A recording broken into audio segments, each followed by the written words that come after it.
He takes a look at his past and he says, I've been struggling with my past, but I'm at a place now that me and my past can come face to face and I can make this thing right.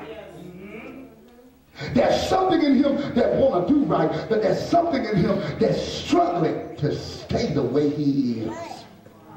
You know there's some folks you want to make things right with, but there's something in you that say, don't worry about that. I ain't going to do that. I ain't going over there. They just going to happen. I done prayed to God. No, you're wrong. That's right. You're wrong.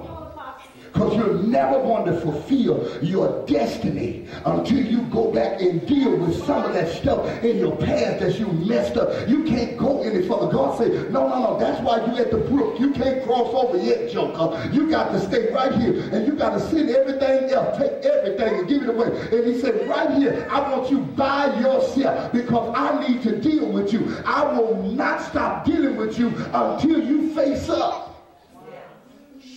You got to face up. You crooked. You deceitful. You manipulative. You a supplanter. What's your name? Jacob. Trickster, deceiver, supplanter. What's your name? What are you saying? Identify yourself. When he was saying, what's your name? He didn't care about what his personal name, Jacob. He didn't care about that. He said, who are you really on the inside? See, God wouldn't let him accept Jacob because that's not who he really was. Jacob had a history. Jacob had a past and a pattern. What's your pattern? Check his pattern. He had a pattern. He got what he wanted no matter what he had to do and who was hurt by him doing it. That was his pattern. He didn't care about nothing but getting what he was ambitious. And when he wanted something, Jacob got it at all costs. He left casualties, people who were wounded, people who were hurt. But none of that mattered. Only getting what I want. And when God gets ready to convert you, you have to do warfare against who you've been. Because who you've been or who your past have made you become, start fighting with who God called you to be. Oh God, I feel you now. There's somebody in here right now. God said, I've called you to be apostle, pastor, evangelist, but that's still, you don't hear me, deacon, whatever they call a teacher, whatever. God said, I've called you to be that. But the teacher, the gift in you is fighting with the old past that you have created. That person from your past. See, Jacob was created. What you created, right? Who that person fighting against you? That old person, that old nature. Every once in a while, every one of us, we see him peek out. We're not really worried about your gift. We see that other person peek out. We hear it. We see it.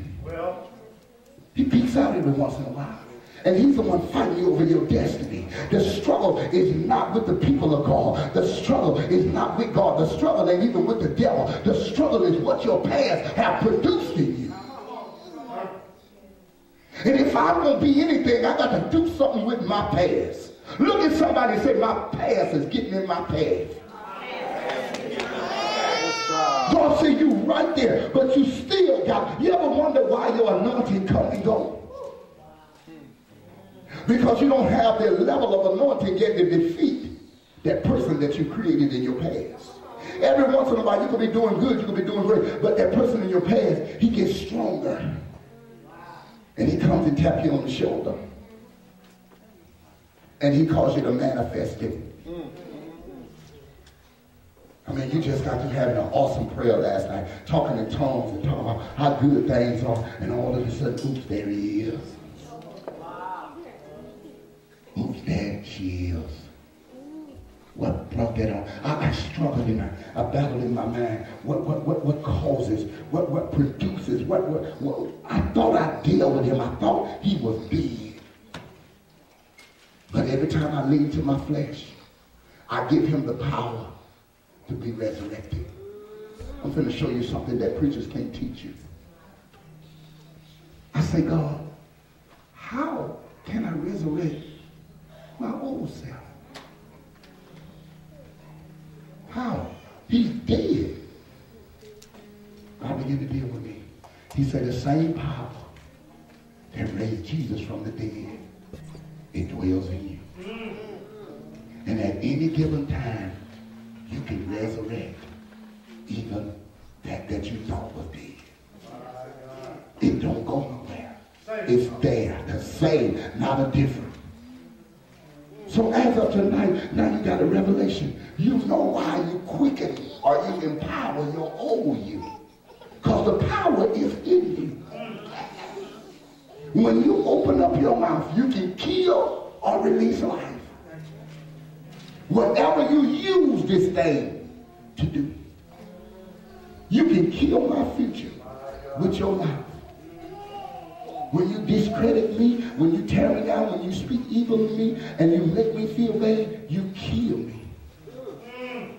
Because what you say get in my ear gate. And I begin to manifest feelings predicated upon what you just said. You quicken the emotional side of me. That's how much influence you got. That's why you got to be careful how you use your mouth. That's right. Every time you call your child, your daughter, your son, you call them something they used to be, they become it again. Because you resurrected it. When you be calling folks dumb and stupid and all of that stuff, speaking that kind of stuff, they start manifesting that spirit. They're not dumb or stupid, but they start manifesting that spirit because you gave life to them. How? When you open your mouth, the power of life and death